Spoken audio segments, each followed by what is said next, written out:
professor Raoni, patati patatá. Eu vou apresentar vocês no início, então... Então tá Vou ótimo. vou começar. É porque assim, vai passar um videozinho, aí depois o Gustavo vai... Quando passar o videozinho, o Gustavo vai começar a apresentar vocês. Aí significa que a palestra já está começando. Quando começar o vídeo. Mas tudo bem, mas eu agradeço e depois tu agradece também, né, Raoni, o convite, e aí... A gente está ao vivo. Gente, começou.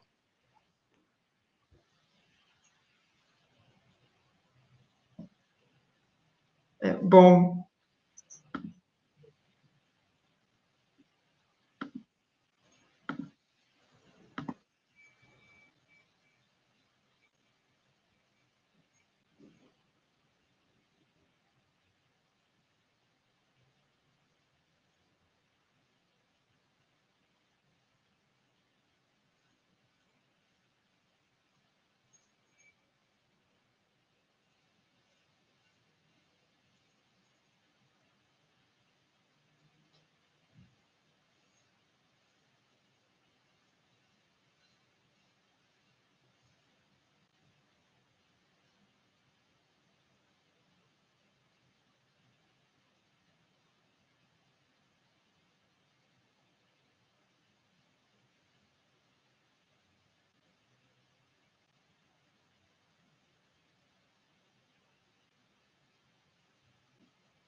Oi, gente, boa tarde.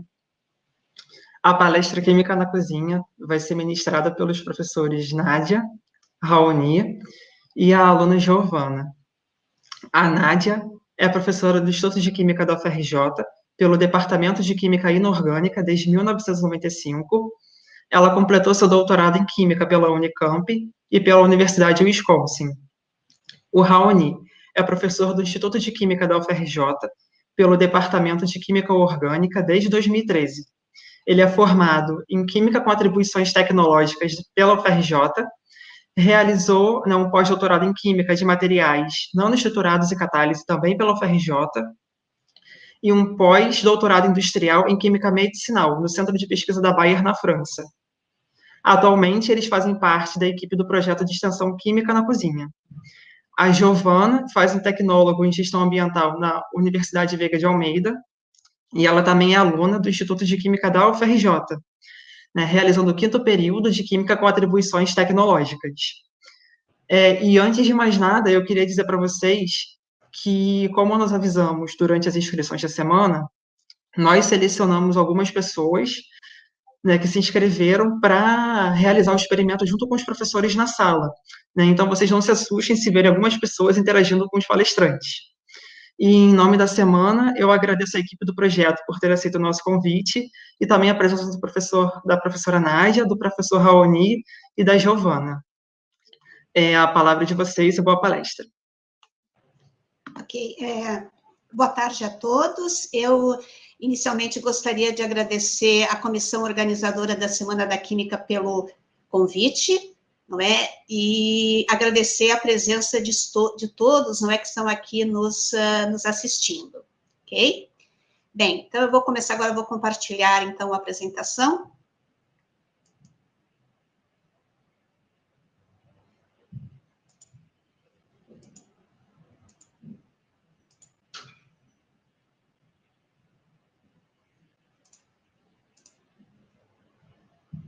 Eu gostaria de saber se todos estão visualizando esse slide.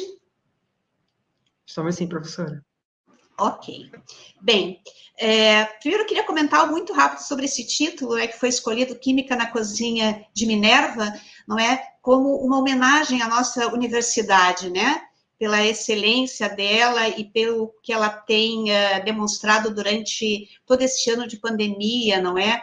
E tentando sobreviver, né, a todo esse momento muito difícil. E, vamos dizer assim, o fato de ser possível realizar uma Semana da Química remotamente mostra todo esse trabalho em conjunto, né, de professores, alunos e técnicos, enfim. Bem, o tema não é de química ou ciência na cozinha. Primeiro que a mim me interessou muito, não é, quando eu comecei a ouvir falar desse tema, porque eu tenho um gosto muito, muito intenso pela culinária, é uma atividade que eu me dedico bastante. E sendo professora de química, chegou um momento que isso pareceu uma coisa natural, vamos assim, unir as duas coisas, não é? Então, essa questão de tentar investigar os processos que acontecem, não é, durante o preparo de um alimento, é muito antigo. A gente tem já no século XVIII, né, Lavoisier, considerado, né, o pai da química, que estudava, por exemplo, alguns aspectos da massa do pão, né? Já agora no século XX, nós temos o professor Nicholas Curti, da Universidade de Oxford, um físico, em que começou a estudar processos químicos e físicos em vários processos ligados à preparação de alimentos, não é? Eu digo preparação de alimentos na cozinha, não é? Não aquela questão industrial da manufatura, né, industrialização de alimentos. E mais recentemente, o professor francês Hervé Diz, que é um físico-químico, não é? E que ele dirige atualmente o Instituto de Pesquisa aqui agronômica, mas ele se dedica a estudar, então, a química na cozinha. Então, esses cientistas, não é, eles começaram a desenvolver esses estudos, isso culminou até num colóquio no início dos anos 90, na Sicília, ok? E surgiram, né, ao longo desses anos, vários livros especializados no assunto, não é? E também algumas demonstrações bastante espetaculares e que vão culminar no que a gente já conhece da tal da gastronomia, não é, molecular. Então, o professor Hervé Diz já veio até o Brasil, onde realizou palestras, experimentos. Este livro que vocês veem aqui do lado esquerdo da tela foi o primeiro contato que eu tive com o assunto, né, um livro do Hervé Diz, de onde surgiu todo o meu interesse em trabalhar com isso, né, e um livro bastante recente de um pesquisador francês, Raphael Roumont, que trabalha com polímeros, que lançou este livro, Um Químico na Cozinha. Existe, obviamente, uma variedade de outras publicações no tema, ok? Todo esse estudo minucioso, vamos dizer assim, feito também de forma científica, não é? Ajudou muito ao surgimento, vamos dizer assim, da gastronomia molecular, não é? Que aqui sim, né, é uma ciência que ela é se dedicada ao estudo de processos físicos e químicos ligados à culinária, não é? E um grande representante, vamos dizer assim, acho que um dos mais importantes, não é, da gastronomia molecular, é um chefe espanhol, Ferran Adrià, não é? De Barcelona, que ele, durante muito tempo, comandou o restaurante El Bulli, né? E ele chegou a fazer palestras em Harvard, por exemplo, no MIT, não é? Levando essa questão da gastronomia molecular. E nessas figuras que vocês veem, quer dizer, a gastronomia molecular, de fato, ela desconstrói o alimento, transformando esse alimento com uma nova aparência. Então, a gente vê aqui esse gomo, por exemplo, de uma laranja, onde de um lado você tem, não é, a laranja natural, e ao lado essas pequenas esferas, não é, produzidas a partir do suco da laranja. E nessa outra figura a gente vê também essas esferas feitas a partir do suco de framboesa. Então a gastronomia molecular, ela se tornou, assim, também ficou muito na moda, não é? E a questão também é de você trazer, vamos dizer assim, diferentes sensações ao paladar, não é? Na hora de comer um alimento, e também a apresentação visual, certo? Um grande desafio de quem faz gastronomia molecular é manter o sabor, não é, dos alimentos durante essa desconstrução, vamos dizer assim, do alimento do seu estado natural para essa nova forma, essa nova textura, ok? Bom, então, eu, em 2017, fiquei muito animada em fazer algumas oficinas, que foram oficinas, vamos dizer assim, elas não eram oficiais, elas eram oficinas, de fato, informais sobre o tema. Convidei alunos, não é, do Instituto. Nós realizamos, eu acho que foram 3 ou 4 sessões, não é, de Química na Cozinha, e foi realmente um grande sucesso, não é, nessa época, essas oficinas. E contamos também com o apoio, não é, do Instituto, da direção, não é, do Instituto de Química, ok? Bom, e aí o professor Raoni, não é, que está aqui conosco, ele também um grande cozinheiro e um grande químico, se interessou, né, muito pelo assunto e participou também dessas oficinas na época, isso ainda em 2017. Bem, depois disso, nós achamos que era hora de montarmos um projeto de extensão, ou seja, levar este tema para alunos de ensino médio. Então, no Instituto, nós formamos um grupo de professores, que aqui aparecem, não é? Além da minha pessoa e do Raoni, professor José Celestino, professora Cláudia Rezende, o Camilo, professores, né, do IQ, e a professora Raquel do FAETEC, não é? Que, assim, nesse projeto muito importante, né, o nosso link com a escola, ok? Aqui a primeira equipe de alunos, não é, que participaram do projeto, ainda estão conosco, não é? A Ana, o Gustavo, que está aqui com a gente, né? A Carolina, a Bianca, o Matheus, Giovana, a Ana Luísa como colaboradora, e mais recentemente a Lídia, da Faculdade de Farmácia, né? A aluna lá da farmácia, que se juntou à nossa equipe, não é, de extensionistas, ok? Bem, eu vou mostrar agora um slide, não é? Que de fato é um vídeo onde nós fizemos, então, o ano passado, não é claro que com a pandemia, né, todas as atividades tiveram que ser remotas, e aí nós decidimos, de forma muito corajosa, realizar oficinas de forma remota. Então, nós fizemos, foram 3 oficinas, ok? Eu vou passar aqui um vídeo que foi a divulgação dessa primeira oficina que foi feita nessas escolas, e o tema escolhido foi, vamos dizer assim, a denaturação, né, da clara do ovo.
Ok. Então, esse vídeo mostra, né, o que assim, mais ou menos uma ideia, não é, do que depois nós fizemos na oficina. As oficinas foram muito bem sucedidas, com a participação dos alunos, né, e, vamos dizer assim, o grande objetivo é despertar a curiosidade, não é, a curiosidade em processos. Aqui a gente está falando da cozinha, mas em tudo que acontece ao nosso redor, não é, tentar querer saber o porquê, não é, como as coisas acontecem.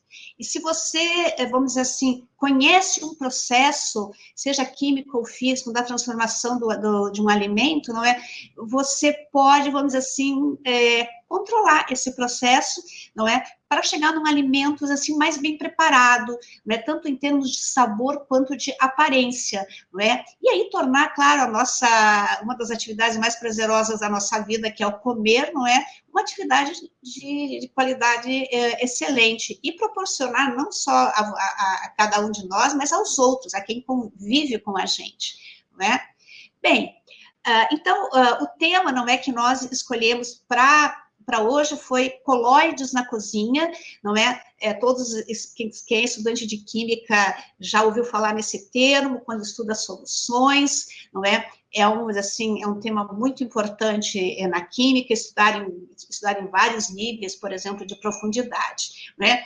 E aqui eu coloquei esse termo interações moleculares porque, vamos dizer assim, as interações intermoleculares, elas governam praticamente vamos dizer assim, todas essas transformações químicas, físico-químicas que acontecem nos alimentos. Então, é um tema importantíssimo e que são temas, obviamente, já conhecidos, não é, de quem já fez pelo menos algum curso introdutório de química. Então, hoje nós vamos trabalhar com o tema da maionese e com o tema da gelatina, não é? Então, aqui eu coloco, além da gelatina, o merengue, não é? Que é uma forma de desnaturação da clara, do ovo, não é? Por um estresse mecânico que gera também uma certa quantidade de calor, não é? E causa o desnaturamento, assim, da albumina presente na clara do ovo, ok? Então, eu vou começar falando aqui sobre a questão da gelatina, depois vamos ter, então, a nossa oficina da maionese, e aí o professor Raoni vai falar coisas assim, aspectos muito importantes sobre esse processo, né, de produção da maionese, ok?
Ok. Bom, esse vídeo, né, claro que não é nenhuma grande novidade, eu acho que quase todos vocês já prepararam gelatina em casa, ou viram alguém preparando, não é? Então, aqui, o que eu mostrei no vídeo foi aquilo que aparece nas instruções de preparo da gelatina, no pacote, por exemplo, da gelatina, onde você dissolve o sólido em água quente, depois adiciona água fria, espera chegar a temperatura ambiente e leva isso para a geladeira. Isso apareceu, então, no vídeo. Bem, aqui é claro que a gelatina, de fato, ela é colágeno, não é? Obtido a partir de ossos, ligamentos, pele de diferentes, vamos dizer assim, animais, gado, de suínos, de peixes, né? O processo industrial é um processo muito longo, vamos dizer assim, de purificação, processamento, até chegar, é claro, no produto comestível que nós conhecemos, e claro que a gelatina que foi mostrada aqui é uma gelatina que contém corantes, ela contém substâncias, enfim, para dar o sabor, aromatizantes e tudo isso. Okay? Então, de fato, o colágeno é um biopolímero, não é? Aqui, claro que a constituição, até o tipo de aminoácido, não é, que aparece nesse biopolímero, né, nessa uma proteína, não é? Pode ser diferentes aminoácidos, dependendo da origem, da natureza, assim, desse colágeno, mas aqui um exemplo clássico, onde você tem glicina, prolina, hidroxiprolina, não é? Todas conectadas, e aí você tem, vamos dizer assim, três redes poliméricas entrelaçadas, não é, entre si, formando aqui o colágeno, ok?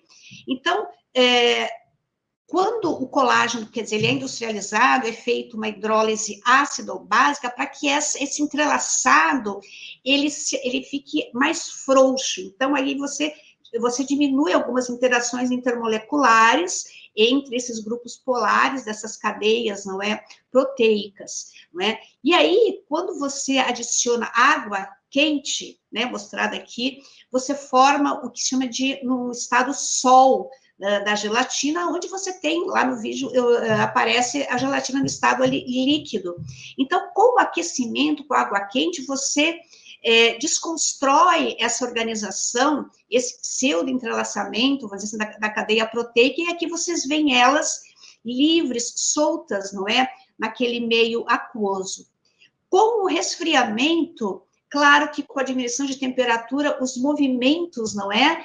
Dessas cadeias, esses biopolímeros, esse movimento ele vai diminuindo, essas cadeias elas voltam a se aproximar, em alguns pontos você forma essas interações intermoleculares, que é quando ela chega no estado que a gente chama de gel, não é? Chamado de estado sólido da gelatina. E esse processo, ele é reversível. Você já colocou, por exemplo, uma gelatina na mesa e ficou ali depois de um tempo e você vê que ela começa a liquefazer novamente, não é? Porque essas interações, com o aumento gradual da temperatura, elas se desfazem. Mas e se você gelar, isso volta, quer dizer, é um processo totalmente reversível, essa passagem do estado sol para o estado gel, ok? Bem, eu gostaria de saber se se tem alguma pergunta nesse momento sobre a parte da gelatina, antes de passar daí para outra parte, não é, que é sobre o colóide de maionese. Professora, tem uma pergunta no YouTube. Ok. A Gabriela Camargo quer saber como faz para a gelatina ficar fluorescente. Bom, aí você, para a gelatina ficar fluorescente, você pode adicionar ou trabalhar com certos, enfim, substâncias ou mesmo que são luminescentes ou fluorescentes, né? Você vai incidir luz ultravioleta e ele vai entrar em luminescência. Por exemplo, a água tônica ela contém quinino, e o quinino, ele luminesce. Ok? Então, é uma das formas de você tornar, vamos dizer assim, ou fazer uma gelatina a partir disso e você ter um material luminescente. Aliás, no nosso grupo, nós temos o professor Celestino, que tem um trabalho fantástico, não é? Sobre, justamente, prepara gelatinas e bebidas com materiais fluorescentes, não é? E essa informação, a gente até poderia passar essa referência depois para os alunos, para os interessados. Não sei se o Raoni gostaria de comentar alguma coisa a respeito, Raoni? Não, era isso, Nádia. A gente, quando faz lá no IKEA, então, o Zé é o nosso fluorescente boy, né? Então, ele curte fazer algumas coisas fluorescentes e, normalmente, o que a gente usa é justamente água tônica por ter quinino. Então, poxa, é um alimento, é uma coisa que a gente pode consumir e que tem a propriedade de ser fluorescente. Então, quando a gente faz a gelatina usando água tônica, a gente coloca lá depois na luz negra, a gente consegue ver aquela gelatina bonita fluorescendo. Mas, bom, é basicamente isso. Ok. Bem, mais alguma pergunta, Gustavo? Um momento? Tem mais perguntas no YouTube surgindo, a gente pode responder mais uma e no final de tudo, né, a gente volta para poder dar tempo. Tudo bem. A Raquel Capila quer saber quais agentes fazem virar gelatina. Quais agentes? Fazem virar gelatina. Não, olha só, justamente o colágeno aqui nesse caso, certo? Todo esse processo que eu falei. Então, aqui você tem uma gelatina de origem animal, onde essa proteína, esse colágeno, depois de hidrolisado, ele é um agente gelatinizante, vamos dizer assim, que forma a gelatina. Agora, poder gelatinizante, se você for ver em tecnologia de alimentos, tem outras substâncias que fazem, vamos dizer assim, tem essa ação, não é? A própria maisena, o amido, ele tem um poder gelatinizante, que é você ter alguma coisa mais fluida e levar para algo mais consistente. Eu não sei se eu respondi a pergunta da Luna, mas no caso dessa gelatina, é o próprio colágeno, não é? Onde você forma, de fato, aqui uma rede pela figura tridimensional. Essa figura ela é muito simples, não é? Mas entre esses entrelaçados aqui, isso aqui captura moléculas de água, certo? E você tem uma rede tridimensional de água entre, não é? Essa proteína, essa rede de proteínas, né? Como se fosse uma gaiola, vamos dizer assim. E quando você coloca a gelatina na boca, com a temperatura do teu corpo, essas interações elas já se desfazem, porque assim que a gelatina ela fica líquida na boca da gente, né? Quando nós comemos, ok? Eu acho, não sei se eu respondi a pergunta, mas acho que sim. Acho que a gente respondeu sim, professora. Aí agora a gente pode depois responder todas as perguntas que tiverem para o final. Ok, eu vou passar para o próximo. Ok, perfeito. Eu passo agora para o próximo slide. Eu só vou falar um pouquinho a questão da maionese, não é? Eu tenho muita curiosidade em saber a origem, por exemplo, de um prato, de onde ele surgiu, até o próprio nome do prato, não é? A maionese, quer dizer, aqui existe uma história, vamos dizer assim, não sei se é algo folclórico, mas enfim, todo mundo sabe que é um molho de origem francesa, muito utilizado hoje, praticamente, em todo o Ocidente, pelo menos, não é? Surgiu lá no século XVIII, não é? Nessa figura que tem o Duque de Richelieu, que estava comemorando, enfim, a vitória numa batalha, e ele está aqui na ilha de Mahon, né, aqui no Mediterrâneo, e o cozinheiro, então, foi preparar um banquete para festejar essa vitória, e ele não tinha ali na ilha os ingredientes necessários, normalmente se usa muito creme de leite, né, para se fazer molhos, né, na culinária francesa. E aí ele tinha ovos e óleo, e ele foi ali no experimento, na tentativa, e obteve esse molho, né, com esse aspecto aqui maravilhoso que é a maionese, né? Então, o nome vocês aqui, maionese, vem de Mahon, dessa ilha francesa. Então, essa basicamente é a história. Ok? Bem, então agora, gente, chegou a hora de nós irmos para o nosso experimento, né, para fazer a maionese, ok? Aqui tem, então, que era necessário, basicamente, o essencial, o liquidificador, não é, para ser um processo mais rápido, óleo, o ovo e o sal, não é? O sal aqui é para temperar a maionese, basicamente, ok? Bem, então agora eu vou interromper aqui a apresentação e aí a Giovana, ela que vai conduzir agora o nosso experimento, ok?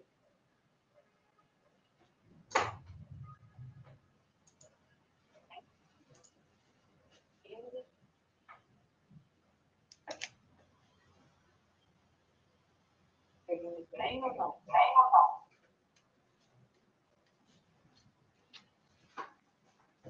Ai, gente, não tá te vendo não, Giovana. Eu acho que agora foi. Vocês estão me ouvindo bem? Agora foi. Ótimo. Então, vamos lá, galera. Chegou. Desculpa aí, Raoni e Dona Nádia, que agora chegou a melhor parte. Nós vamos agora fazer a maionese, tá? Vamos lá. Vocês vão precisar de ovo, óleo e sal e o liquidificador, como a Nádia já tinha falado.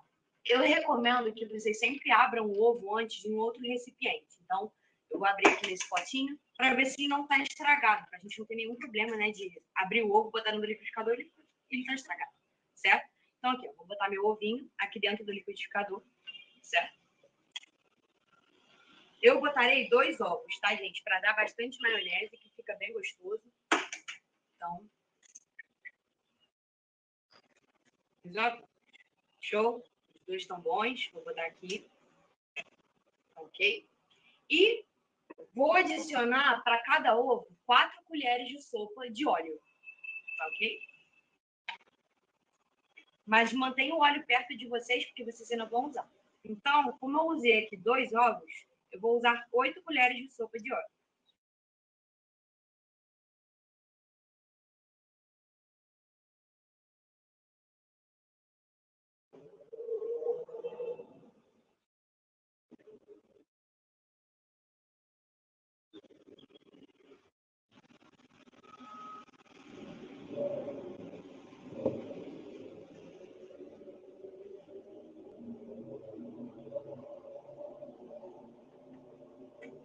Perfeito. Foram 8 colheres. Agora é a hora do barulho. Se alguém puder me mutar, eu agradeço. Um pouquinho longe do microfone. Pode deixar. Bom,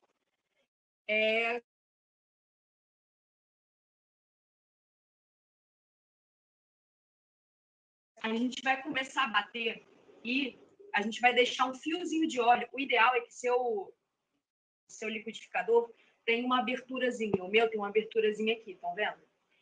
Isso. Tem uma aberturazinha para que você fique jogando um fiozinho de óleo, mas só um fiozinho mesmo, tá, gente? Não é jogar óleo mesmo, não. É um fiozinho de óleo enquanto você bate, tá ok? Então, agora, Gustavo, pode me mutar.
Vocês vão começar a perceber que ela vai ficar meio esbranquiçada. Esse é o ideal, que ela fique mais esbranquiçada mesmo, tá? Toma cuidado para não jorrar a clara para fora, né? Nossa maionese para fora. E a diferença, quando vocês perceberem que tá ficando ok a maionese, é que vocês vão perceber que o barulho do motor é diferente. E a espessura vai mudando, não vai mais espirrando, ela vai ficando mais concreta, mais sólida, né? Por assim dizer. Esse é o ponto, tá? Eu vou bater só mais um pouquinho. Normalmente a gente bate de cerca de 2 a 3 minutos para ficar uma consistência boa, tá ok? Mas eu vou continuar aqui batendo, só mais um minutinho. Gustavo, pode mutar aí, por favor. Gente, vocês podem enviar perguntas pelo Telegram, pelo WhatsApp, pelo YouTube, que no final da palestra a gente vai tirar todas as dúvidas de vocês. Aí a palestra está incrível.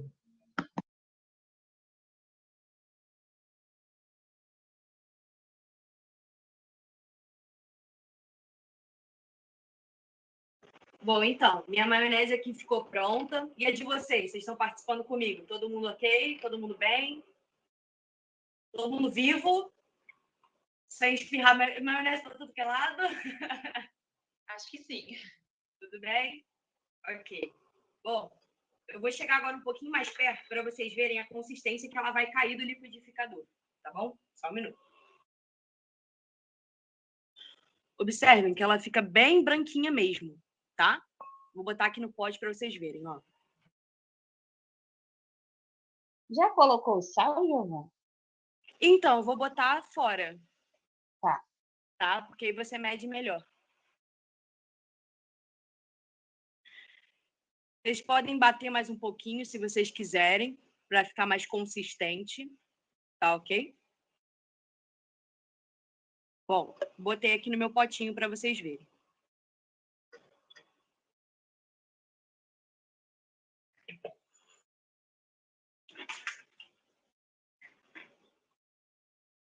Vou mostrar aqui para vocês, porque eu tenho outra que eu bati um pouco mais. E aí observem que ela é, ó,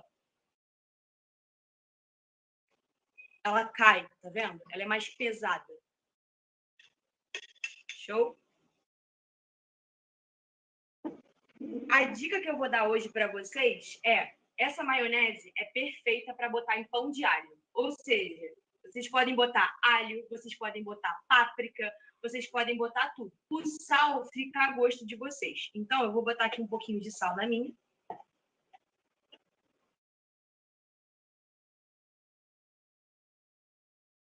Vou dar uma mexidinha.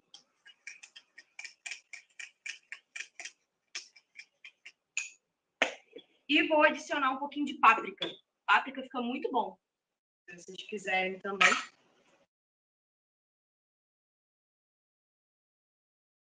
Ó, uma colherzinha de páprica. Show. Ele dá um cor, um sabor. Fica tudo de bom, gente. É bom para botar em pão, em maionese para fazer churrasco. Tudo de bom. E a recomendação que eu vou dar hoje para vocês, que eu acho que é a melhor de todas, é botar mostarda. A mostarda que eu estou usando aqui é a Dijon, tá? Ela dá um sabor muito bom. E vocês vão perceber que quando vocês colocam a mostarda Dijon, a maionese fica um pouquinho mais líquida. Mas eu vou deixar para o professor Raoni explicar isso para vocês. Ó, Dijon. Eu tenho aqui outra maionese pronta já.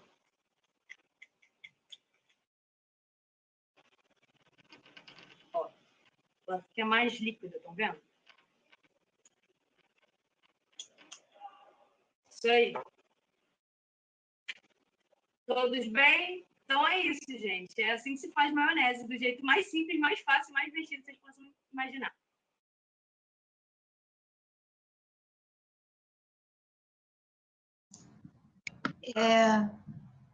Eu acho que o pessoal poderia abrir a câmera e mostrar a sua maionese. Gostaria de ver algumas maioneses. Como é que ficaram? Precisamos de um feedback aqui dos participantes.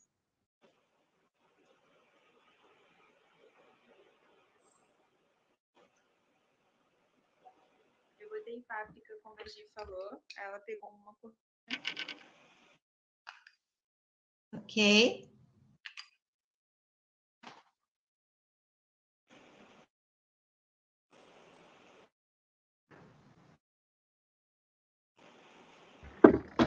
Eu tive a mesma dúvida que uma outra moça teve, perguntando se tem algum problema em bater de mais ou bater de menos. Quanto tempo, mais ou menos, para dar uma maionese? Bater de menos é um pouco complicado, tá, Giovana? Porque a gente vai ver, é importante assim, o que acontece? Eu vou explicar lá para vocês com alguns slides, mas na maionese a gente forma um monte de gotícula de óleo, na verdade, que fica dispersa num determinado volume de água. E assim, é importante a gente ter uma certa quantidade das gotículas no início para poder auxiliar na formação de outras gotículas, tá? E quanto menor essas gotículas, mais estável vai ser a emulsão. Então, por isso que é importante a gente bater bastante, certo? Então, tem algumas formas de fazer maionese. A gente pode bater na mão, por exemplo, mas é muito mais difícil, é cansativo, você precisa de muito mais energia, porque você está fornecendo energia para o sistema, na verdade. E energia é justamente para poder dispersar esse óleo. Então, bater de menos não é muito legal, porque aí você vai ter dificuldade de formar a emulsão. Então, principalmente no início, tem que ser uma agitação muito vigorosa.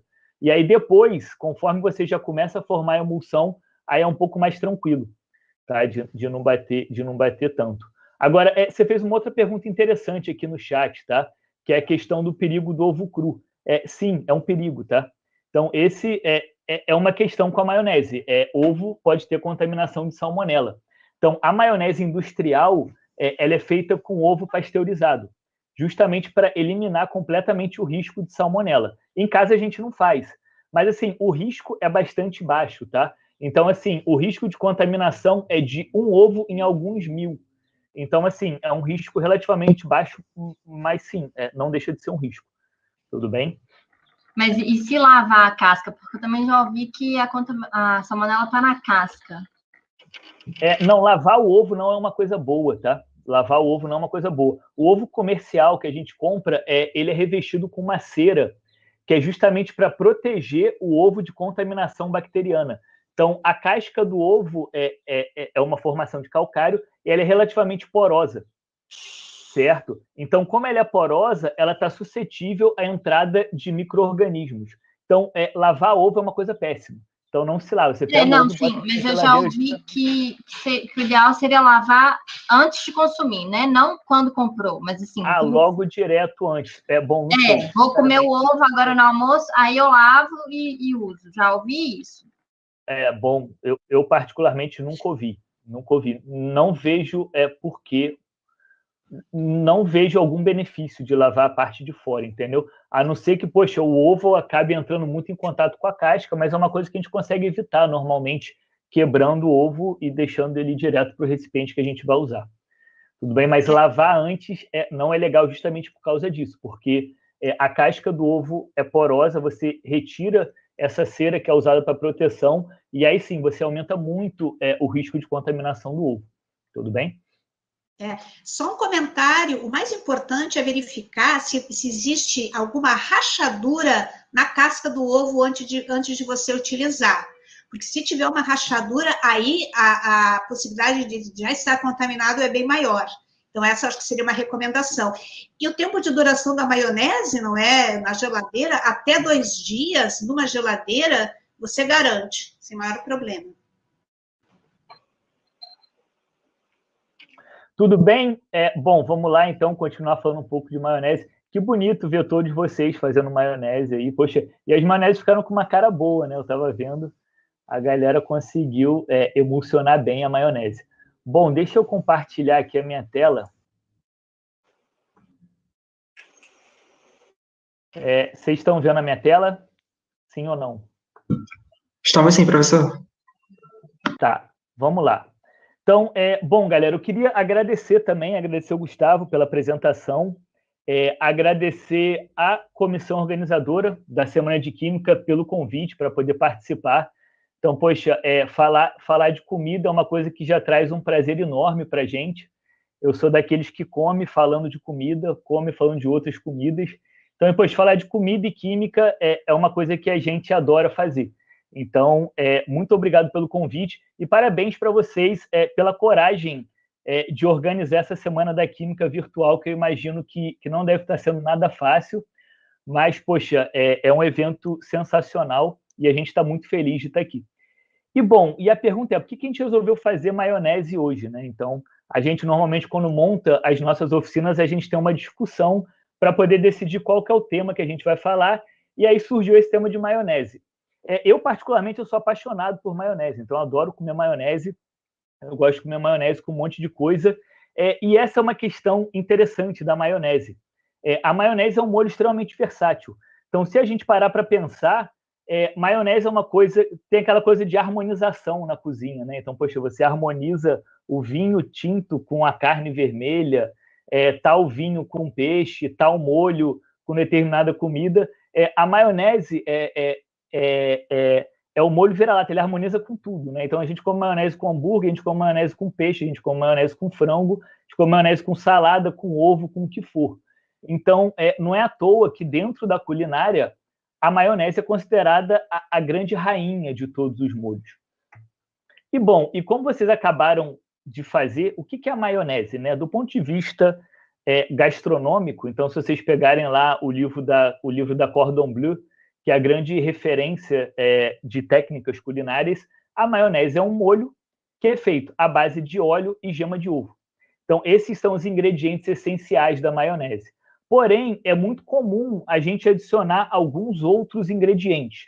Então, os principais são vinagre ou suco de limão e a mostarda. Então, é muito comum a gente usar pequenas quantidades de mostarda durante o processo de fazer a maionese. Isso é tanto para dar sabor e também eles auxiliam em algumas coisas que a gente vai discutir, tá? Mas a mostarda, por exemplo, ela pode ajudar no processo de formação de emulsão. O vinagre ou suco de limão é essencial para manter o pH da maionese baixo, que é importante também. Enfim, essa é a forma de fazer maionese. Agora, do ponto de vista químico, o que é a maionese? A maionese é uma emulsão. Então, ela é uma emulsão onde a gente tem óleo, gotículas de óleo dispersas em um volume de água, certo? E para vocês terem ideia, o volume de óleo na emulsão, ele chega a ser de 70% a 80%. Então, numa maionese, a gente tem de 70% a 80% de gordura no molho. E aqui é uma foto por microscopia eletrônica de varredura, MEV, que é uma técnica hoje em dia extremamente utilizada, principalmente na área de materiais, para a gente poder ver a topologia de determinadas superfícies. Isso aqui é uma foto da maionese, tá, galera? Então, aqui, ó, como vocês podem ver, tem várias gotículas, certo? Isso aqui são as gotículas de óleo que estão dispersas aqui, tá? Então, aqui tem a escala de 10 micrômetros. Então, o lance do MEV é isso, tá? O MEV é basicamente um canhão de elétrons que a gente joga em cima da superfície, certo? Quando esses elétrons batem, eles são espalhados. E a partir do ângulo de espalhamento deles, a gente consegue montar a imagem. Então, é assim que foi feita essa imagem. E aqui, ó, vocês podem ver que as gotículas têm vários tamanhos, varia bastante, tá? Mas o tamanho médio depende de como você faz a maionese. Então, a Giovana perguntou lá a questão da agitação, certo? Então, uma maionese como essa que vocês fizeram no liquidificador, o tamanho médio das gotículas é de 3 micrômetros, certo? E aqui, ó, eu aproveitei já para chamar a atenção, se vocês olharem, aqui tem uma gotícula, tá vendo? A gotícula de maionese, e aqui tem uns pontos, umas verrugas aqui, ó, são verrugas moleculares, tá? O que são essas verrugas?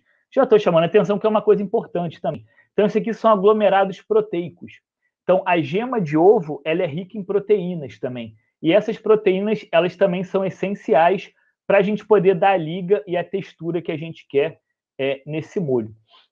Mas aí vem o problema, entendeu? A gente chega no grande... É o paradoxo da maionese. Então, eu acho que é a coisa mais elementar que a gente aprende em ciência desde criança, né? Então, poxa, água e óleo não se misturam.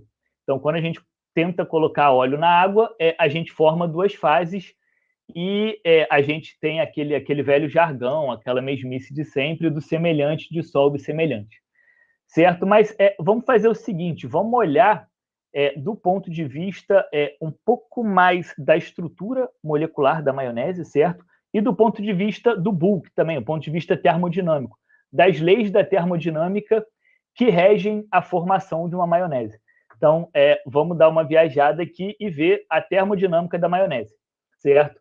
Bom, a gente pode ver isso aqui, o ato de jogar de jogar óleo na água como um processo, certo? Então, a gente está fazendo aqui um processo, beleza? Então, quando a gente joga óleo na água, a gente vê, ó, tem esse belo vídeo aqui, inicialmente a gente já tem a formação de gotículas, tá vendo? A gente tem a formação de gotículas que se dispersam nesse volume, ok?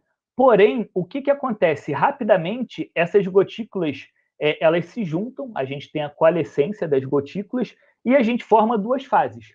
Uma fase de água embaixo e uma fase de óleo em cima, certo? Bom, esse processo ele é espontâneo nesse sentido aqui, tá? Então, ele é espontâneo no sentido de coalescência das gotículas e de separação das fases. Então, ele é espontâneo justamente no sentido que a gente não quer.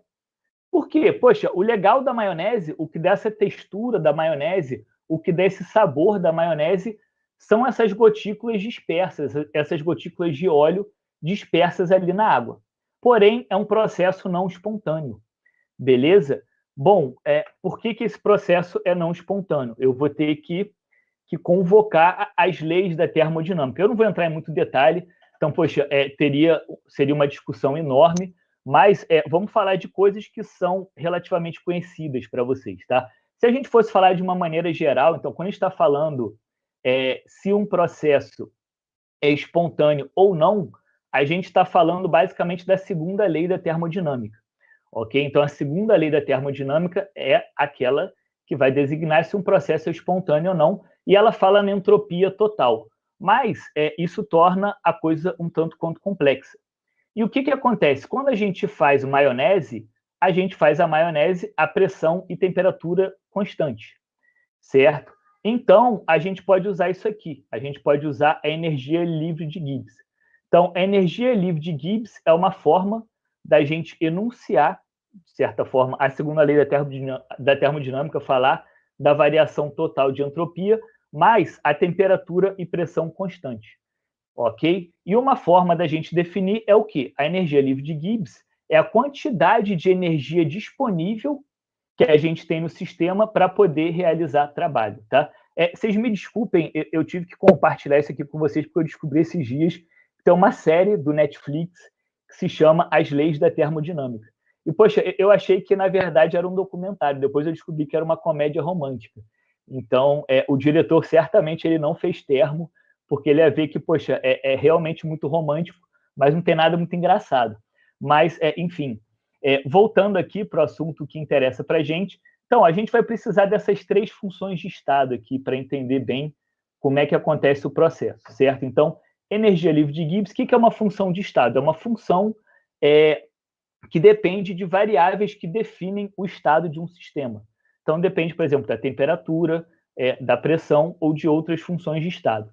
Então, energia livre de Gibbs, que é a quantidade de energia disponível para realizar trabalho no sistema. Entropia, bom, o que é entropia? A entropia, ela fala sobre o número de estados acessíveis num determinado sistema, ok? Então, isso seria uma definição um pouco mais formal. Mas a gente costuma ver entropia, num primeiro momento, como o grau de desordem do sistema. É uma forma de falar de entropia, tudo bem? E aí, quanto maior a desordem, maior é a entropia do sistema. E a entalpia, que é outra função de estado que vai ser importante, que é o quê? A entalpia é a energia trocada no sistema, ok?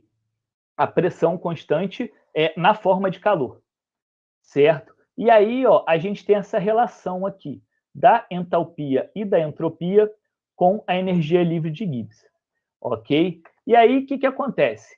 Quando a energia livre de Gibbs inicial é maior do que a final, a variação vai ser negativa e o processo é espontâneo, certo? E, bom, quando acontece o contrário, a inicial é menor do que a final, a variação é positiva e o processo é não espontâneo. Tá, Raoni, mas, poxa, eu estou aqui para falar de maionese, entendeu? Para que você está enchendo a minha paciência com esse negócio de função de estado?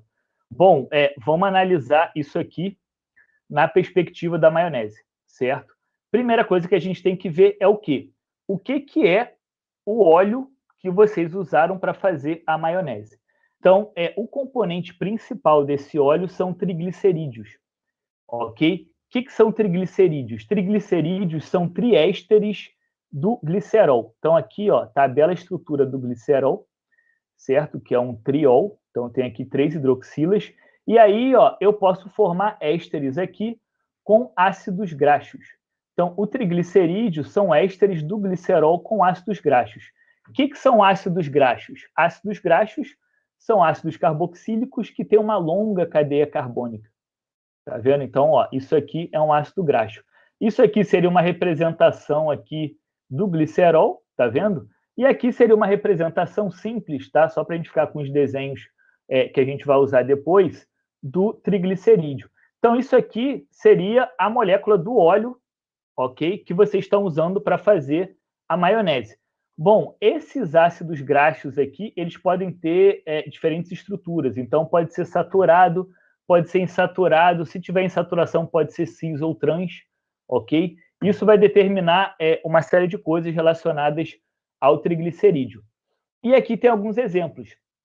Então, no caso do azeite, o ácido graxo mais abundante lá nos triglicerídeos é o ácido oleico. No caso do óleo de soja, que é um muito comum que a gente usa para fazer maionese, é esse aqui, é o ácido linolênico, certo? E aqui, ó, tem o ácido esteárico, só para vocês verem, que é comum na gordura animal, certo? Certo. Tá, e aí, o que acontece, entendeu? O que acontece quando eu pego esse bendito triglicerídeo e coloco ele em água?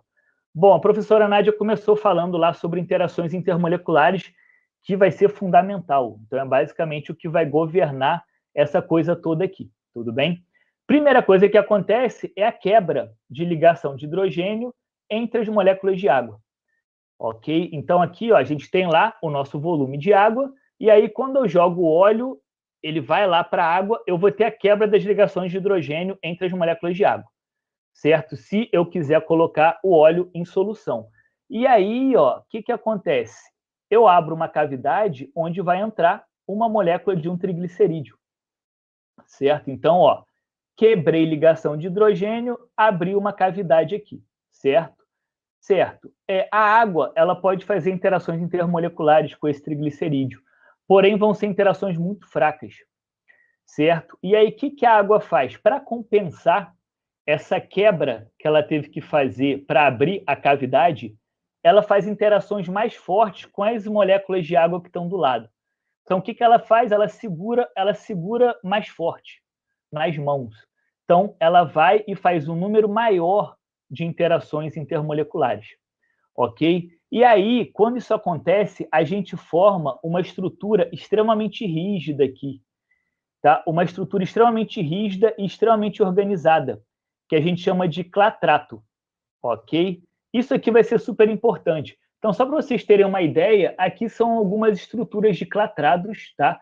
Não são com triglicerídeos, são com moléculas menores, mas são estruturas que foram otimizadas a partir de cálculos de mecânica quântica. Tá? O que eu quero mostrar para vocês? Quero mostrar para vocês como que essas estruturas são simétricas. Tá vendo? Então, eu tenho aqui formas geométricas que são altamente simétricas.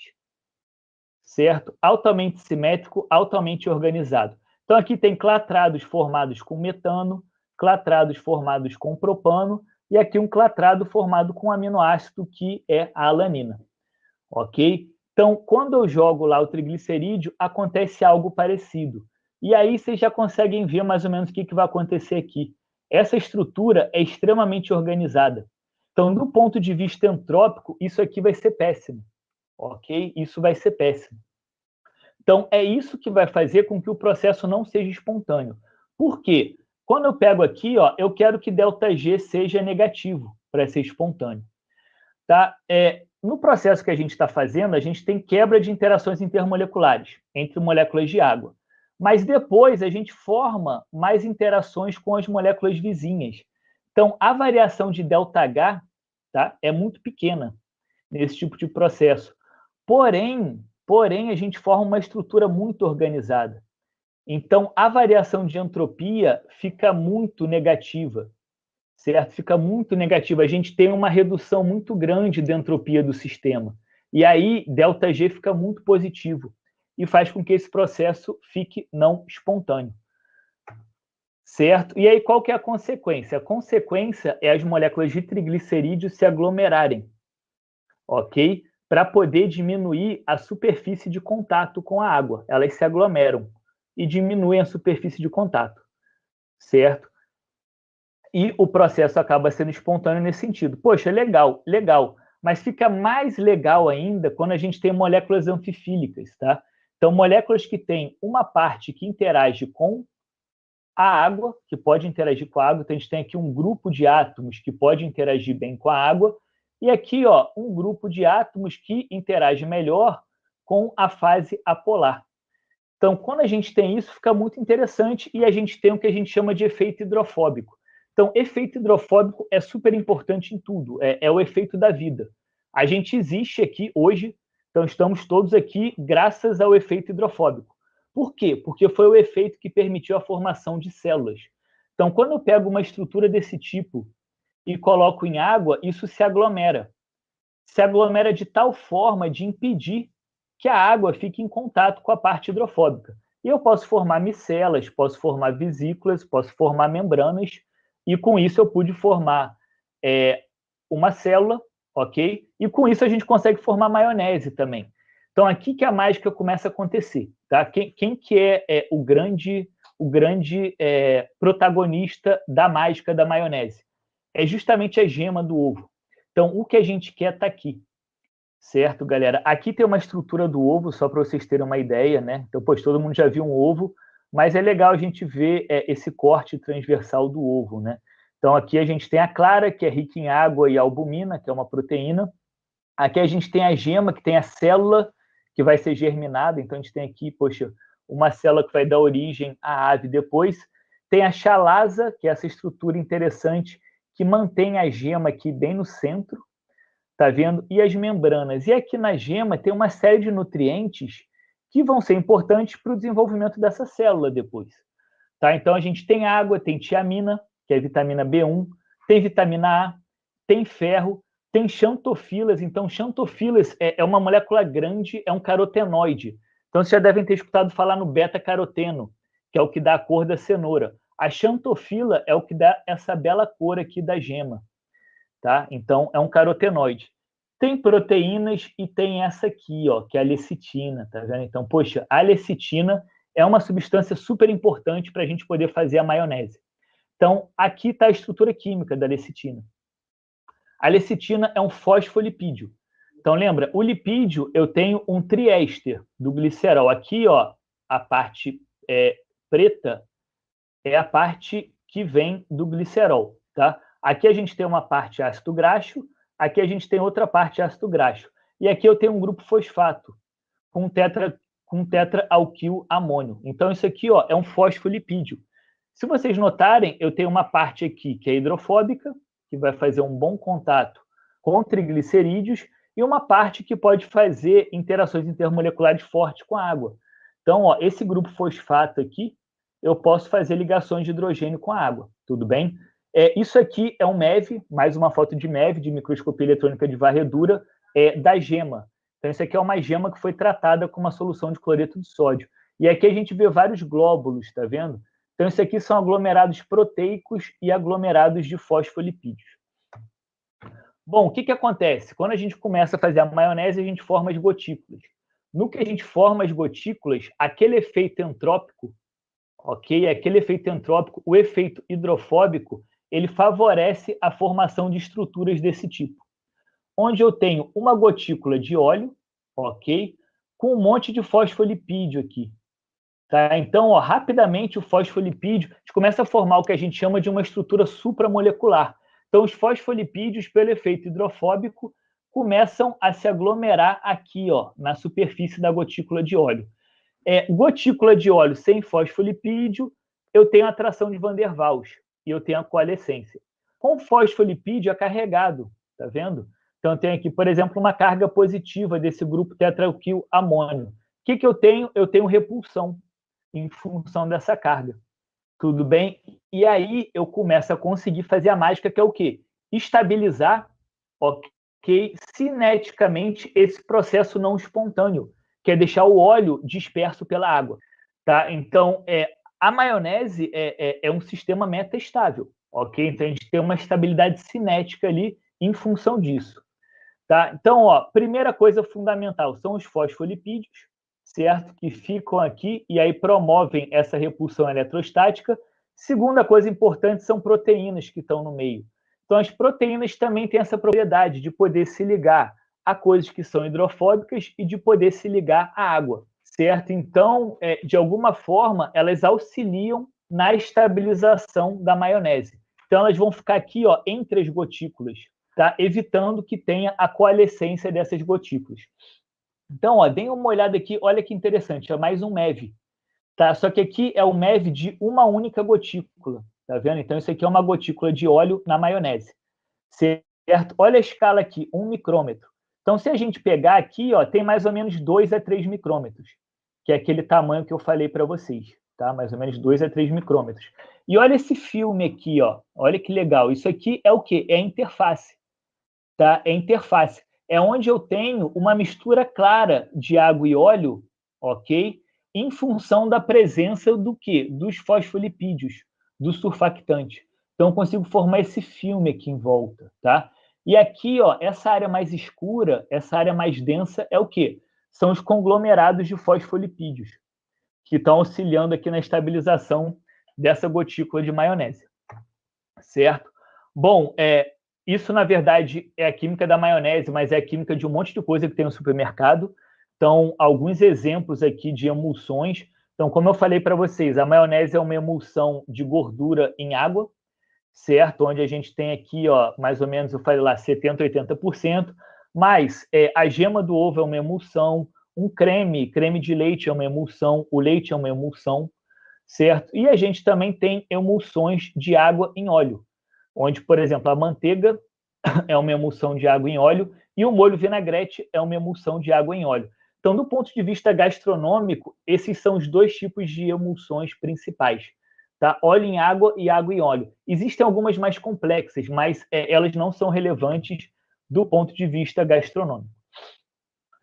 Bom, visto isso, a gente pode... eu tenho que ver meu tempo, né? A gente já tá chegando no final. A gente pode falar um pouco da técnica, certo? Se eu estiver indo muito além, vocês me parem, tá? Pessoal da Semana da Química, me avisem, por favor. São 2:10, professor. Tá, eu vou correr aqui, rápido.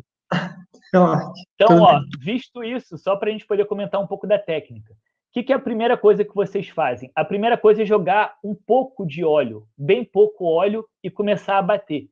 Tá? Isso é super importante. Para quê? Para que a energia que vocês fornecem seja necessária para formar as primeiras gotículas aqui. Tudo bem? Isso vai ser fundamental no resto do processo. Por quê? Formadas as primeiras gotículas, tá? Elas começam a se chocar com o restante da massa de óleo. E aí funciona como um moinho de bolas. Elas vão ajudando a destruir aquela massa de óleo e formar novas gotículas. Então, ó, aqui é um MEV, tá? Da fase inicial da maionese, com gotículas grandes. E aqui, ó, é já a maionese formada. Então, aqui vocês veem, está bem disperso, tem bastante água ainda e apenas algumas gotículas. Aqui não, já está essa massa toda, certo? Ocupada por pequenas gotículas cada vez menores. Só para vocês terem uma ideia, 15 ml de óleo pode render até 30 bilhões de gotículas numa maionese. Tudo bem? Então, bom, aqui é mais para a gente ver esse processo de automontagem. Então, a formação da gotícula, efeito hidrofóbico, a gente tem aqui o surfactante, depois, mais uma vez, o efeito hidrofóbico, que é um efeito entrópico, como eu falei para vocês, auxiliando aqui na estabilização dessas gotículas dispersas em água, certo?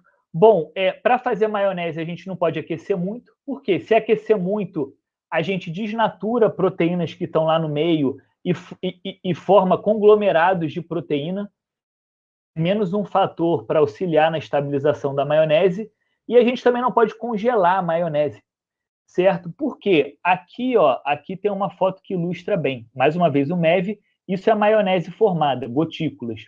Quando a gente congela, o óleo precipita, ele cristaliza. Então, se vocês verem aqui, ó, tem um monte de cristalito de óleo aqui, tá vendo? E aí a gente perde essa forma. A gente perde essa forma que é fundamental para a estabilização da maionese.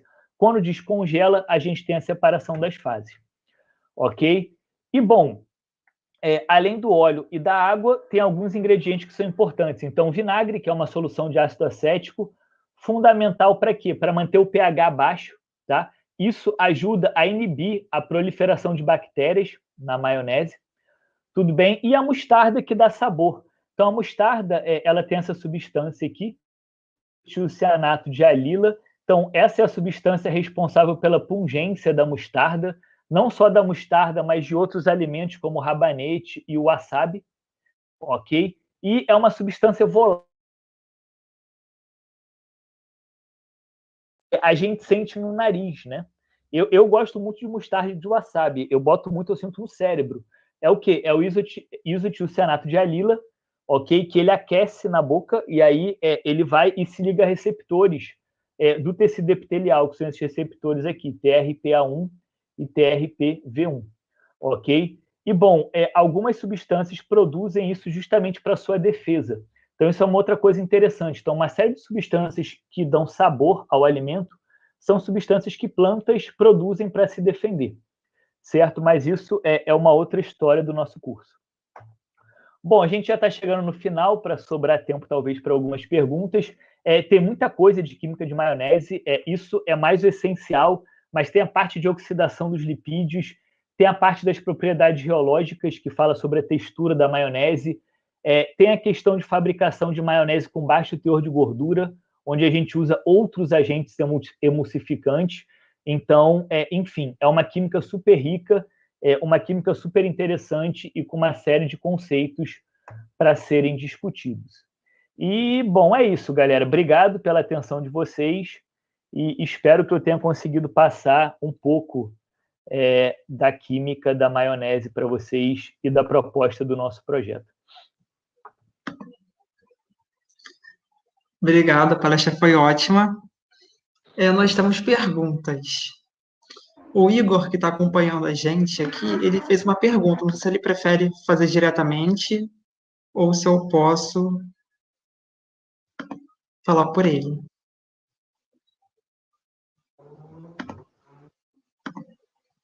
Tá, então eu vou perguntar por ele. Bom, o Igor decide. Se quiser, pode abrir o áudio. Tá, então eu vou perguntar. Ele disse que acredita que seja muito comum que as pessoas preparem a gelatina adicionando diretamente na água que está ao fogo. Né? Adicionando-a diretamente na água que está ao fogo. Aí ele pergunta, né? A temperatura nesse caminho era uma desnaturação irreversível?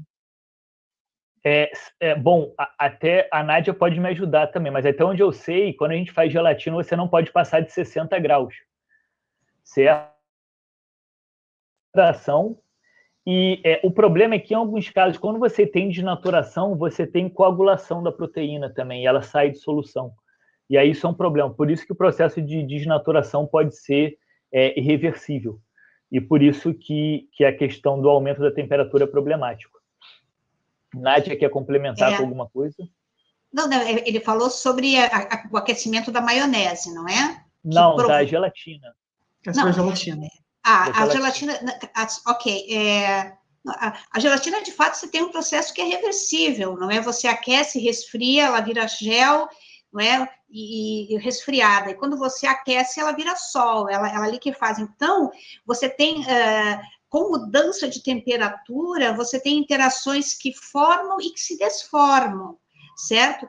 O que, vamos dizer assim, dificulta a formação do gel é que se você, por exemplo, pegar a gelatina ainda muito quente, né? No vídeo eu já mostrei aqueles 40 graus que aparece, já foi com adição de água fria, não é?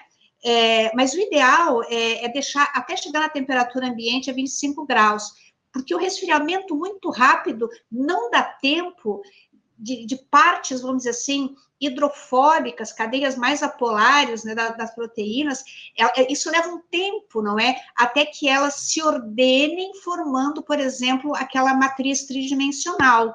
Então, se eu pegar, por exemplo, gelatina, sei lá, 80 graus, porque foi mais ou menos a água quente que eu usei, e colocar na geladeira, não é? Não dá tempo dessa matriz se formar. Então, você até podemos até tentar fazer esse experimento, que você deixa o mesmo tempo na geladeira e ela não vai ficar firme, não é, vamos dizer assim, consistente como aquela gelatina que você deixou chegar na temperatura ambiente. Então, uma dica de culinária é, você vai fazer gelatina, tem que ter um pouco, deixa ela chegar na temperatura ambiente e aí você coloca na geladeira.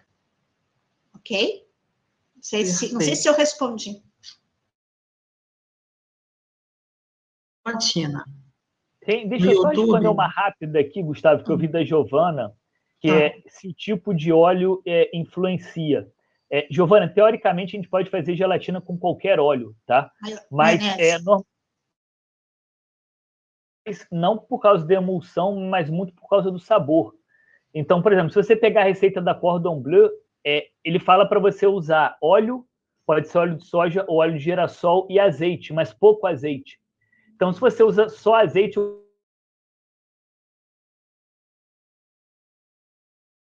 dentro dos princípios, sim, mas do ponto de vista culinário, não. Por quê? Porque vai influenciar no sabor final da maionese. Tá, ok, obrigada. Bom, o Carvalho no YouTube pergunta, a passagem do estado sol para o gel depende da velocidade do resfriamento? Depende. Quanto mais lento for o resfriamento, justamente que eu acho que eu falei na resposta anterior, quanto mais lento, dá tempo, vamos dizer assim, das proteínas, vamos dizer assim, se ordenarem, principalmente a parte, vamos dizer assim, hidrofóbica também, para formar a matriz. Então, o tempo de resfriamento é essencial para você chegar na consistência ideal da gelatina. A Larissa Brito pergunta como seria a gelatina feita com alga, para pessoas que são veganas, no caso. Ok. Bom, a gelatina vegetal é o agar, não é? O agar é extraído de algas, não é? E, de fato, assim, a constituição química é totalmente diferente da gelatina vegetal, porque ele é um polissacarídeo, não é? Ele é um polissacarídeo formado, basicamente, de agarose, não é? E ele se diferencia também tanto no ponto de fusão quanto de gelificação. Então, você dissolve essa gelatina a uma temperatura bem mais elevada, e você observa que o agar, ele, em torno de 36 graus, ele se torna gel.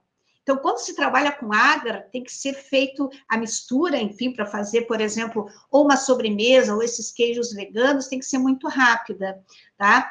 E ele fica sólido no estado de gel até aproximadamente 65 graus, ok? Então, ele é um polissacarídeo, quer dizer, é outro tipo de biopolímero. Tá? E o comportamento dele com a temperatura também é diferente da gelatina. Não sei se eu respondi completamente a pergunta. Gustavo saiu. Vou aproveitar, vou responder uma pergunta da Beatriz aqui. Ela falou, como funciona a maionese vegana? O princípio vai ser o mesmo, tá, Beatriz? É porque, assim, a lecitina, na verdade, é o emulsificante lá que a gente viu, fosfolipídio. Existem vários agentes que podem fazer isso, certo? E a gente pode obter lecitina de outros alimentos também. Então, existe lecitina de soja. A gente pode obter a lecitina a partir da soja. Então, é só não usar a gema, tá? E pegar algum agente, algum outro fosfolipídio que permita fazer essa emulsão. Mas o princípio vai ser exatamente o mesmo. Oi, gente, Zazá caiu, eu vou continuar aqui por ele. Eu vou seguir. Tem mais algumas. O Igor levantou a mão. O Igor quer falar alguma coisa. Você quer falar agora? Se quiser, você pode abrir seu microfone, não tem problema nenhum. Vamos ver. Já voltou. Então, Zazá, enquanto o Igor não aparece, porque também acho que está com a mão levantada faz um tempo. Dá para ver o microfone? Dá para ouvir. Então, eu sou aluno da licenciatura, né, em Química do CEDERJ, e uma pergunta que eu gostaria de fazer, já que vocês são professores, vocês têm esse projeto da extensão que é muito interessante, né? Afinal, a cozinha é a parte onde a física, a biologia, a química se misturam e se aplicam. E a matemática também, porque nós temos as quantidades. Em certos processos, a gente não pode esquecer da importância delas. Então, assim, quando eu fiz a pergunta da gelatina que a professora me respondeu, falando poderia fazer um experimento, isso poderia ser levado para a sala de aula para os alunos, mostrando, por exemplo, um superaquecimento de um preparo de gelatina para mostrar as diferenças, ou até mesmo o rápido resfriamento logo depois do aquecimento, né? Seria um experimento interessante para se levar a um aluno, por exemplo, do terceiro ano que está estudando essa parte das biomoléculas, das macrobiomoléculas? Posso responder, Raoni? Pode, claro. Olha só, Igor, eu acredito que sim, só que precisaria de um certo planejamento, não é? Porque, por exemplo, a gelatina de origem animal, não é? O tempo para ir de sol para gel, e a gente sabe, né, quando faz gelatina em casa, é de aproximadamente umas 3 horas, né? Então, o que vai acontecer é que se você colocar a gelatina quente, você vai ter que esperar esse tempo para depois fazer uma comparação com aquela que você colocou a temperatura ambiente e ver se a textura, vamos dizer assim, ficou diferente, por ela ter sido colocada na geladeira ainda quente. Então, precisaria de um planejamento para fazer esse experimento ali ao vivo com os alunos. Se na escola você tem, por exemplo, uma cozinha, um refeitório com geladeira, por exemplo, ok? E uma programação na escola em que o aluno ele possa ficar esse tempo, né? E, por exemplo, começa o experimento, aí ele vai ter uma outra aula, e depois daquele tempo ele vai, né, com os professores, eles vão verificar o experimento. Eu acho que é possível. Agora, eu, por exemplo, testei esse experimento usando quantidades pequenas de gelatina em 2 recipientes, e eu não observei uma mudança muito grande. Tá? Então, o ideal é você ter um volume maior, porque com o volume pequeno de gelatina que eu usei, e a temperatura também já estava em 40 graus, ela já estava um pouco baixa, eu teria que ter colocado aquilo a 80 graus na geladeira, ok? Então, e o volume pequeno, ela solidificou muito rápido, então não foi possível, não é? Então, eu acho que é sim como possível de fazer com planejamento em aula, não é? E acharia interessante também fazer uma coisa comparando com agar, porque o agar, eu já fiz, por exemplo, queijo feito de leite de castanha de caju, um queijo vegano. E quando você usa o agar, você tem que trabalhar muito rápido, porque ele, ainda numa temperatura, por exemplo, de 30 e poucos graus, ele solidifica muito rápido, né? Porque o processo ele é diferente, tá? Mas eu acho que é possível sim, mas tem que ter planejamento, né? Na escola para poder realizar. Ok? Tá mudo, Gustavo. Desculpa. A Larissa Brito, ela quer saber se o processo inverso da gelatina não dá certo. Água gelada e depois quente. Não, porque você precisa de água quente, certo? Para separar aquela cadeia, por exemplo, de proteínas, onde você tem as interações, porque a gelatina ela está no estado sólido, seja essa que tem corantes e aromatizantes, ou mesmo a gelatina incolor sem sabor, ela está sólida. Então, ela para dissolver, você tem que adicionar água quente primeiro, né? Com água fria, você não vai ter uma dissolução, não é? E é interessante também, são detalhes, não é? A gelatina, você tem que dissolver ela muito bem, você tem que olhar e ver se sobrou algum grãozinho ainda. Se sobra muito grão, você tem menos gelatina para solidificar, né? Menos gelatina dissolvida. Então, é sempre água quente, porque você tem que primeiro separar essas cadeias, né, de proteína, e depois, lentamente, elas vão se agrupar, solidificar e formar aquela matriz onde a água está encapsulada. Certo. O Matheus Campelo, acho que vocês já responderam, mas o Matheus Campelo, ele quer saber se também daria certo fazer maionese usando azeite. Eu acho que tinha respondido pelo Raul. Tá certo, mas a maionese fica amarga. Então, porque além dos triglicerídeos, tem outras substâncias, principalmente no azeite, né? Que você tem um processo de extração do óleo de oliva, e nisso vem uma série de substâncias que dão sabor para o azeite. E aí, no processo, quando você coloca no liquidificador, você acaba tendo uma mistura que no final o sabor é amargo. Então, o ideal é colocar uma pequena quantidade só para dar um leve sabor do azeite, mas, enfim. Isso, só eu sugiro estes óleos, particularmente uma questão de gosto. Óleo de milho, de girassol, de algodão, porque o óleo de soja, ele tem um gosto um pouquinho mais intenso. Ok? Então, eu sugiro esses óleos que não tem sabor nenhum, que até são usados em doces, para fazer bolo, por exemplo. Óleo de milho, óleo de arroz, de algodão, por exemplo. Ok? Mas a questão é muito mais do sabor do que do processo químico em si, porque, enfim, você tem pequenas variações dos ácidos graxos, mas o comportamento geral é o mesmo. E a estrutura supramolecular formada das gotículas de óleo com os fosfolipídios vai ser exatamente a mesma. Entendi. Bom, o Arthur e a Larissa, né, eles estão perguntando, na verdade, eles estão dizendo que tem receitas de maionese com ovo cozido também. Aí faz diferença estar cozido ou cru o ovo? Se sim, qual? Eu já vi isso, tá? Eu li sobre isso, eu nunca fiz, tá? Mas eu acho que o problema é assim, quando você cozinha o ovo, você já tem desnaturação de proteínas que vão ser importantes, de certa forma, para a estabilização, mas a lectina está lá, entendeu? Então, eu não sei, tu já fez, Nádia, maionese com ovo cozido? Eu aprendi a fazer maionese na minha casa usando uma gema cozida e uma crua. Então, veja bem, numa gema cozida, a quantidade de água que você tem é muito, muito pequena. Na gema crua, você vai ter aproximadamente 40% de água. Entendeu? Então, você já tem água para junto com o óleo formar uma emulsão. Eu me lembro que a quantidade de gelatina que eu conseguia fazer era pequena, era um volume pequeno. Quando você usa, você pode, sim, até as receitas francesas, muitas, por exemplo, o aioli, que é um tipo de maionese temperada, eles usam somente a gema, porque você tem água ali. Mas quando você usa a clara, olha só, uma clara de ovo ela tem em média 90% de água. Então você imagina que você vai poder adicionar muito mais óleo e formar uma emulsão com um volume muito maior. Você vai render, você vai ter uma maionese, quer dizer, você vai ter um rendimento muito maior.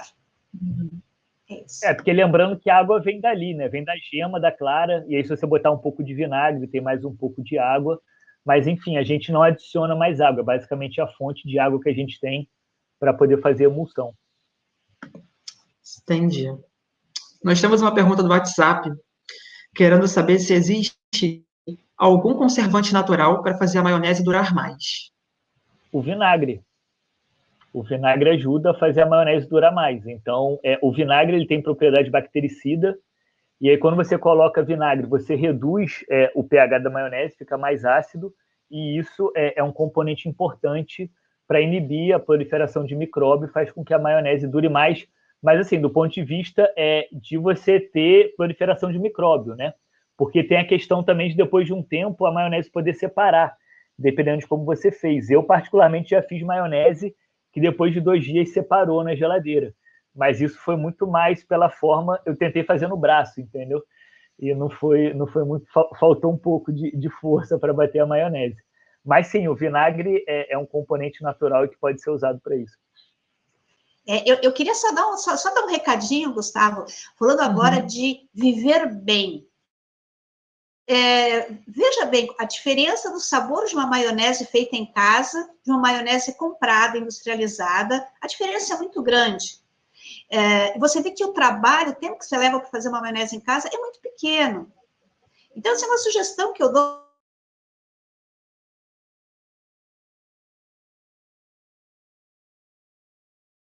Né, para temperar uma salada de batata, enfim, para um churrasco, para um sanduíche, né? Eu tenho feito hambúrguer em casa, eu cheguei ao ponto de fazer o brioche do pão em casa, uma receita, eu faço meu hambúrguer e preparo a maionese, não é? Enfim, e a maionese você mantém ela 2 dias na geladeira, você pode consumir tranquilamente. Então, é uma sugestão que eu dou, assim, sabe, para a gente realmente comer, se alimentar melhor, né? Claro que pela quantidade de gordura a gente tem que controlar, não vai comer maionese todos os dias, mas quando você vai comer, faz em casa. Você vai ver que vai ser muito, muito melhor. Era só isso. Ótima dica. E 2 dias é o tempo médio, né, Nádia? Que é recomendado de manter uma maionese caseira na geladeira. Sim. Depois disso já começa a ficar um pouco perigoso. Sim. Agora o Bruno, no YouTube. Ele quer saber como faria para deixar a maionese menos líquida fazendo em casa. Bom, eu acho que aquela quantidade de óleo inicial que se coloca tem que ser realmente pequena, tá? Outra questão, o ovo na temperatura ambiente. Acho que Giovana, sim, deixou o ovo na temperatura ambiente, mas já ajuda, né? E aquela adição contínua e um fio muito fininho de óleo com o liquidificador ligado. A Giovana até comentou que quando ela começa a ficar mais espessa, o motor ele dá, como se diz, uma rateada. Porque, claro, ficou mais difícil de você movimentar ali as pazinhas, né, do liquidificador. Então, é isso, é uma questão de praticar. Eu lembro que quando eu fui fazer a primeira vez a maionese assim no liquidificador, eu não conseguia acertar, isso há uns anos atrás. Minha irmã fazia isso há muito tempo, fazia maionese maravilhosa. Um volume, com um ovo, ela fazia um volume enorme e uma textura ótima, né? Mas depois você também tem uma questão de intuição, quer dizer, você tem que conhecer o processo, não é? E a prática de fazer isso. Então, eu testaria com uma quantidade talvez ainda menor de óleo, talvez que tenha sido feito hoje, por exemplo. Tá? A textura vai depender muito da quantidade de óleo, mas assim, depende muito do tamanho das gotículas também. Então, assim, a verdade é, a gente não vai conseguir fazer em casa uma maionese igual àquela que a gente compra no mercado, com a mesma textura. Primeiro porque lá tem uma série de outras substâncias, então tem outros emulsificantes que são adicionados para o processo de manufatura da maionese, e assim, existe uma máquina industrial para fazer a maionese. Então, quando a gente faz com um liquidificador, como eu comentei com vocês, a gente tem gotículas de cerca de 3 micrômetros. Quando a gente faz numa máquina, num misturador para fazer a maionese, as gotículas são cerca de 3 vezes menores. E isso vai influenciar muito na textura da maionese. Então, assim, acaba que a gente fazendo em casa fica um pouco mais líquida. Porém, eu não tenho a menor dúvida que fica muito mais saborosa, e é a questão que a Nádia falou, que poxa, é o bem-estar, entendeu? Você sabe o que você está comendo, que tipo de alimento você está ingerindo. Então, e é divertido. Eu, particularmente, acho muito divertido. Então, ainda tem essa questão que torna a maionese caseira um pouco mais gostosa. A Gabriela disse que adorou a dica de fazer pão com pão de alho, colocar maionese. Certamente. Eu não sei, teria que fazer um experimento se a adição de vinagre ou limão tem alguma questão mais química, vamos dizer assim, na estruturação das gotículas, certo? Além dessa questão de acerto do pH para evitar uma contaminação. Esse realmente é um experimento que eu sempre adiciono um pouco de vinagre no início já, e assim, normalmente eu consigo, não é, uma textura talvez um pouco mais consistente, não é? E olha só, no livro, se eu não me engano, do Hervé-Diz, está escrito que já foi possível, com um ovo, preparar 24 litros de maionese.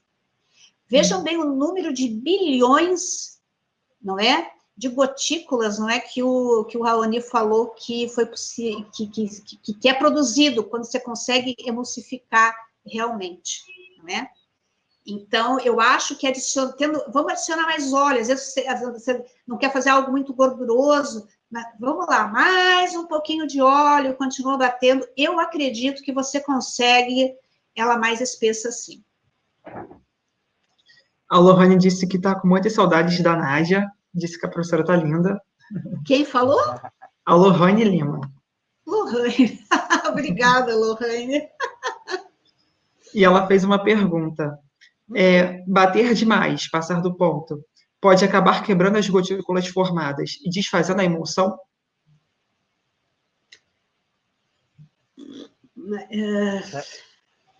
Eu particularmente acho que não, mas eu tive problema em bater demais, entendeu? E na verdade, assim, o que você pode fazer é ir diminuindo. É porque o que acontece? Realmente tem um problema seguinte: a quantidade de óleo é muito grande. Tá? E aí você forma as gotículas que ficam lá dispersas, tudo bem? Você continuar fornecendo energia, sim, pode ser um problema, porque você continua tendo movimento das gotículas, tá? Uma vai colidir com a outra e você pode ter coalescência das gotículas. Então, isso é um problema principalmente com aquecimento. Então, a gente aquecer a maionese, a gente vai desfavorecer a emulsão, porque a gente vai começar a ter colisão entre as gotículas e ter coalescência. Tá? Mas eu não sei até que nível que você ficar batendo depois você possa ter um problema desse tipo. Então, não... Só complementando, não é maionese, mas o merengue acontece esse problema. O merengue ele tem um ponto certo, depois que você passa de um determinado ponto, você reverte o processo, até diminuindo de volume o merengue. E aí isso pode ser corrigido adicionando açúcar, porque o açúcar interage com a água, vamos dizer assim, ele se associa à água e tenta reestruturar, vamos dizer assim, a estrutura do merengue. Mas o merengue é um caso que tem que ter cuidado. E nas receitas, não é? Sempre se diz assim, quando o merengue ele fica com aquele aspecto brilhante, né, é que ele está no ponto, além da firmeza do merengue. Tá? Mas a maionese você consegue, inclusive, remulsificar, né? Então, por exemplo, se você tem a separação, você coloca no congelador, e aí, bom, você forma os cristalitos, quebra a emulsão, se você bate de novo, você consegue remulsificar a maionese. Então, é uma possibilidade e não é um grande problema você passar. Tá ótimo. As perguntas acabaram. E o tempo aqui já passou bastante. Passamos um pouco, né? Passou um pouquinho, mas tudo bem. Muito obrigado pela... Pode falar. Desculpa, fala você. Não. Só agradecer, falar muito obrigado pela palestra, obrigado por vocês terem aceitado o nosso convite. E se vocês quiserem dar as considerações finais... Eu fiquei muito contente de participar, essa interação sempre, né, com alunos é muito boa, principalmente nesse momento, né, a gente já está há mais de um ano nessa situação, e foi muito bom trocar essas ideias e responder essas perguntas, enfim, porque é um assunto muito apaixonante, tanto para mim quanto para o Raoni, não é, essa questão da química na cozinha, e eu vejo também, né, o pessoal da equipe do projeto, que teve um desempenho fantástico, não é? As oficinas, trabalhou todo o ano, o semestre, né, do ano passado, ainda está com a gente, e eu acho que é um assunto que, né, é relativo à comida, todo mundo gosta, e relacionado com a nossa área, não é? Que a gente estuda, enfim. Então, eu queria agradecer mais uma vez aí o convite e a presença de todos. Obrigada. Eu também agradeço e, mais uma vez, parabenizo a Semana da Química por trazer... Então, poxa, o Igor fez um comentário interessante da questão da interdisciplinaridade. Então, um monte de coisa que você pode falar. Então, você pode falar... quando você fala de química na cozinha, você pode falar de biologia, pode falar de física e de uma série de outras coisas. Mas tem uma coisa um pouco além também, né? Então, gastronomia é cultura. É um pouco de arte... e a cultura, poxa, é uma coisa, cultura e ciência são coisas que andam de mãos dadas, entendeu? Eu acho que a gente passou por um momento super complicado, né? Uma pandemia, um número imenso de mortes, mas eu acho que, assim, ficou cada vez mais claro que sem cultura e sem ciência, a gente não está fadado à morte, a gente está fadado à extinção. Então, e sempre que a gente fala de química na cozinha, a gente sempre tenta trazer um pouco dessa questão. Então, mostrar como essas duas coisas são fundamentais para a gente, para o nosso dia a dia, poxa, enriquecem bastante o nosso diálogo. Então, mais uma vez, obrigado para vocês e obrigado pelos guerreiros da maionese, entendeu? Então, poxa, curti ver vocês aí fazendo. Se a Giovana quiser falar alguma coisa, pode ficar à vontade. Queria agradecer pela oportunidade de estar aqui com vocês da Semana da Química e com 2 professores maravilhosos. Aprendi muito nessa aula e muito obrigada por tudo. Obrigado a vocês. A gente só tem alguns avisos antes de encerrar para dar para vocês. Todos os certificados eles serão gerados e disponibilizados em até 10 dias depois do término do evento. Então, vocês não precisam ficar preocupados com os certificados. Caso tenham ainda problemas no site, né, nós pedimos que vocês atualizem a página dando Ctrl mais F5. Nós vamos começar daqui a pouquinho, às 2h45, o nosso 4º dia dos cursos de Química Moderna e Fotocatálise. A nossa próxima palestra vai ser às 5h15, cervejas, parâmetros e estilos. E participem do sorteio que está rolando no nosso Instagram, né, da parceria com o Grupo Voito. Lá vocês vão ter acesso ao curso 100% gratuito de Fundamentos de Python e a um pocketbook com mais de 500 resumos de livros. Né? Basta vocês verem a nossa foto oficial de sorteio, tá lá no Instagram. Bom, é isso. Muito obrigado.